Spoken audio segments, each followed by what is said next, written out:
This podcast is brought to you by the School of Library and Information Management from Emporia State University, where library leaders are created, with program sites in Kansas, Utah, Oregon, Colorado, and South Dakota.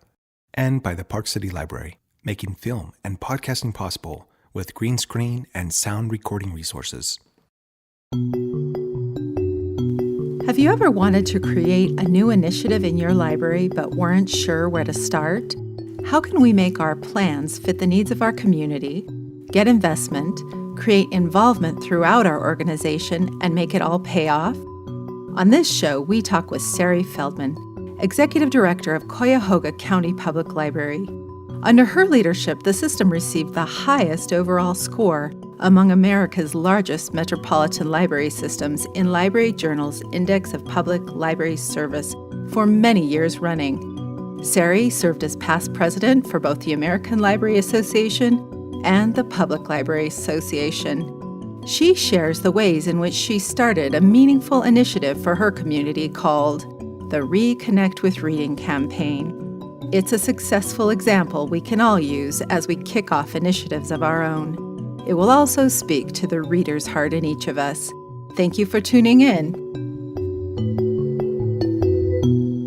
Thank you for being on the show, Sari.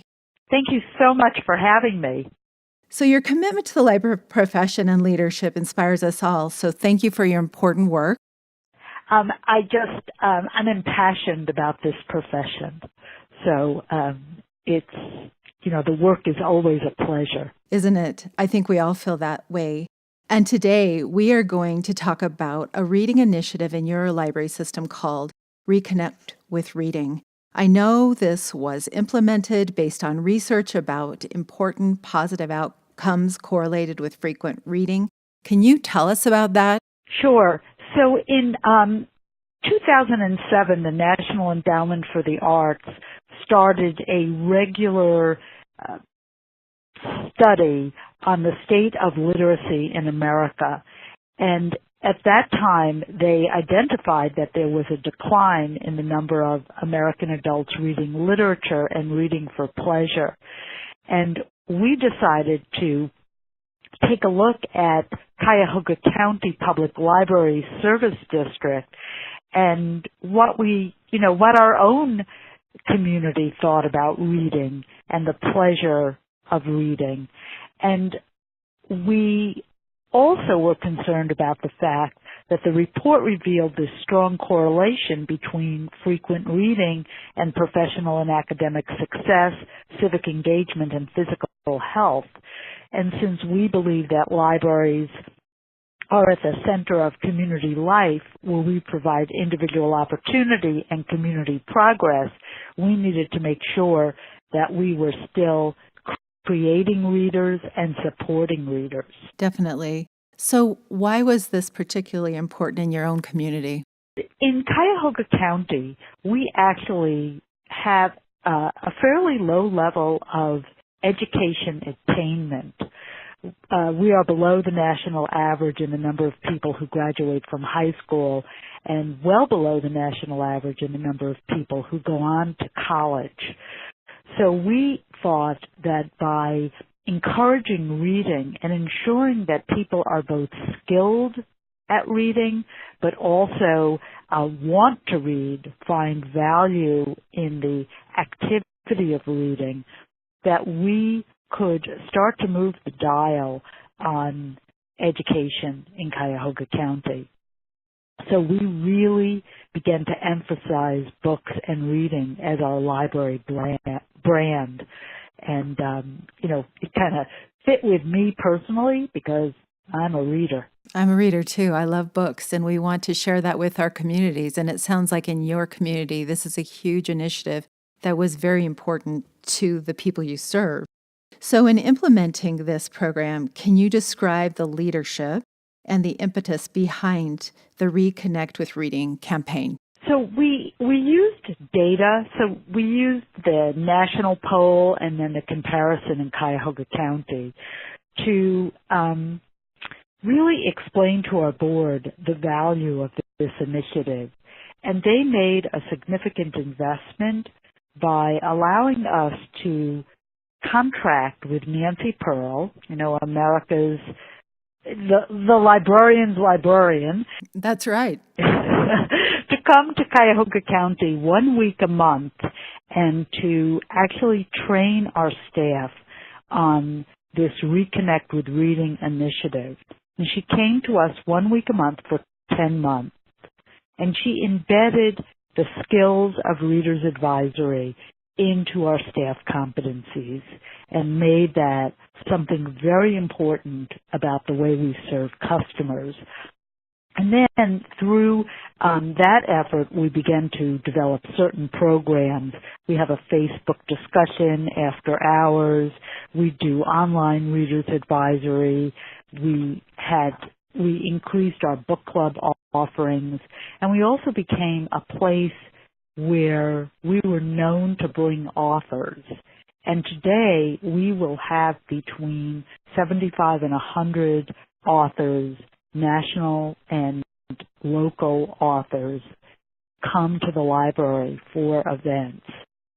And we have a staff member who the majority of his job is actually dedicated to working with New York publishers to bring those authors to our community. And we work very collaboratively, not only with publishers, but with other libraries, local colleges, university, bookstores, and community organizations to really deliver on these author events. And it's been something that the public has both come to expect and also to be absolutely thrilled to participate in at the library. We recently hosted Mitch Albom and Jodi Picoult, to name two people who had events that were available for the public to attend. I want to mention also that we are very attentive not just to the pleasure of reading, but the skill of reading. So we actually have tutoring for children who are at risk of failing what in Ohio is the third grade reading test. And we have an adult basic literacy program that then flows into our GED program, and for adults in this community who really never learned to read or never became skilled at the act of reading. Literacy and the skill of reading is so fundamental for all of us, and I think that's just incredibly important work. Congratulations on implementing all of those things. Thanks. And it's just the kind of the natural evolution for us, because we're a very busy library system, and as our communities have changed, so has the direction of our service. So we see ourselves now as places of learning, and we think reading is the most basic of all the learning that needs to happen in libraries. In managing change and leading an initiative like this, there's a great deal of leadership and commitment across all levels of an organization that needs to take place. So how did you make this happen? And what can you recommend for libraries and librarians want to kickstart similar initiatives? So I was very present. People knew I loved to read, and I personally attended trainings. I participated in our staff book club, so we had everyone at Cuyahoga County Public Library reads the same book, and that was a staff initiative, and our first one was Citizen Vince by Jess Walters. And then I began to actually promote what I was reading. So I went on public radio and talked about what I was reading. I sent emails and wrote in the staff newsletter about what I was reading. Not in ego to say, well, I'm the director of the library and I do all this reading, but to be that face for the library of a reading place. And it attracted a great deal of attention. It was incredibly successful. then the board, as I said, invested in bringing Nancy Pearl to the library system and invested in this staff position that we now have that enables us to connect with New York publishers.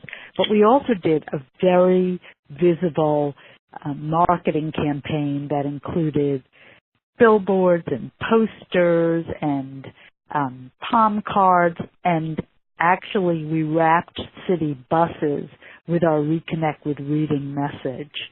And that was just, it was so visible that we were investing in our message about reading. That sounds like fabulous leadership.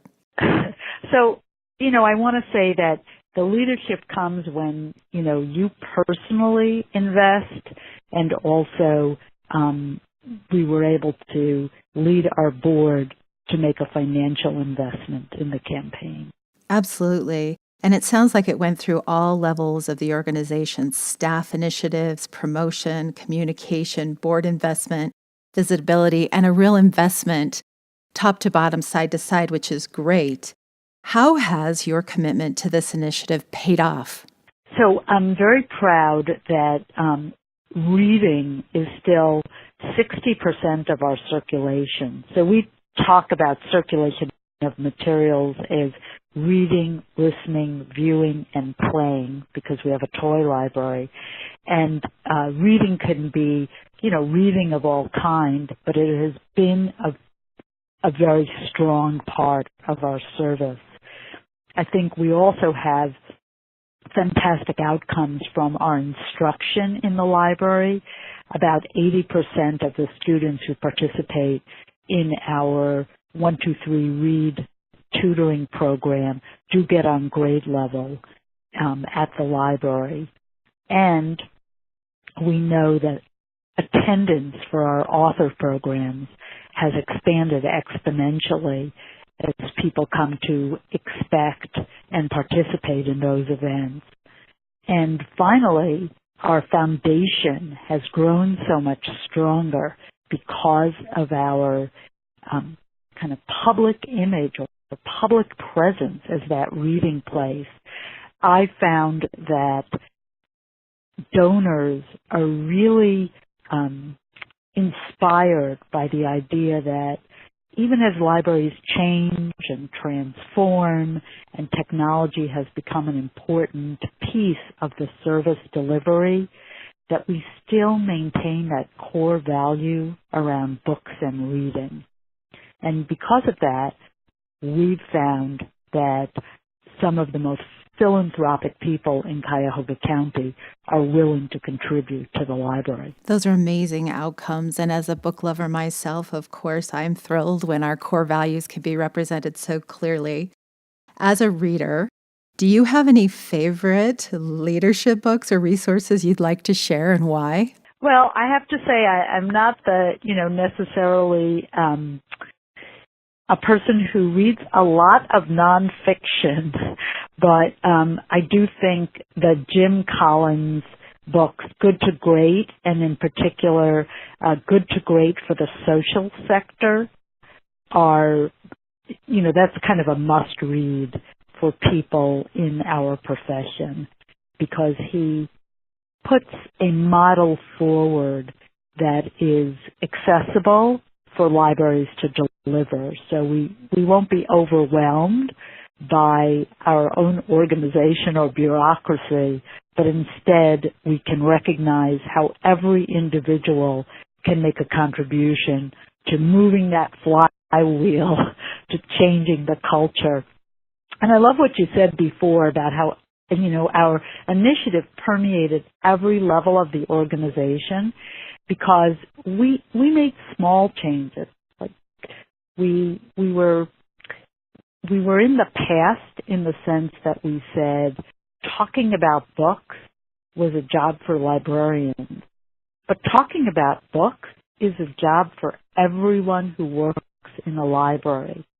So we took away that barrier of people recommending a book at checkout or people recommending a book while they were shelving books. If a member of the public asks you for a suggestion, and you can make a suggestion from our collection, by all means do it. And I think that our attitude that was much more open and positive really helped staff to get excited about this initiative. If we look at the trend toward the public actually reviewing on Amazon or in Goodreads, how can we say that there's, only experts can be involved in recommending? I know I take lots of recommendations from people who work at the library, but I also take recommendations from my best friends because they know me. So we have a much more inclusive practice around Readers Advisory than we've had in the past. I really love that inclusion, and I think all librarians want to share this message. You definitely speak to my reader's heart and my librarian's heart. So thank you. Is there anything else you'd like to share? Sure. So I'll tell you, I'm a very eclectic reader, and I just read Lethal White, which is the J.K. Rowling book writing as Robert Galbraith. And I'm about halfway through She Would Be King, and I think I'm pronouncing it correctly, by Wyatt Tu Moore, and is a book about the creation of Liberia. So I love to read established authors and new authors and authors that I might potentially meet. We just were very, very lucky to have John Grisham come to Cuyahoga County Public Library for one of our author fundraising events. And meeting him had always been on my bucket list because he's one of the most popular U.S. authors of all time. And I wanted to maybe better understand the secret sauce that creates a John Grisham. And I knew also that members of our foundation and our community would be so excited to meet him as well. We're always trying to think of new ways and new ways of connecting with readers.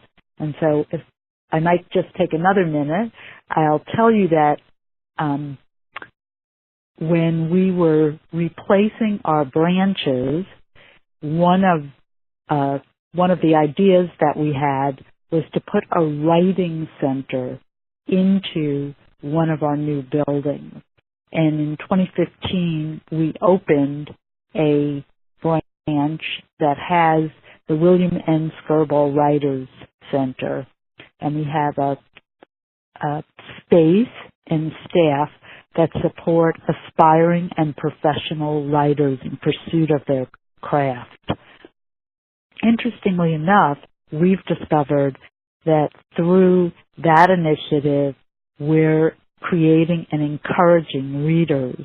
And now we have a writer in residence as part of that. We've just announced our third writer in residence, Dave Giffords, and he's a nonfiction memoirist.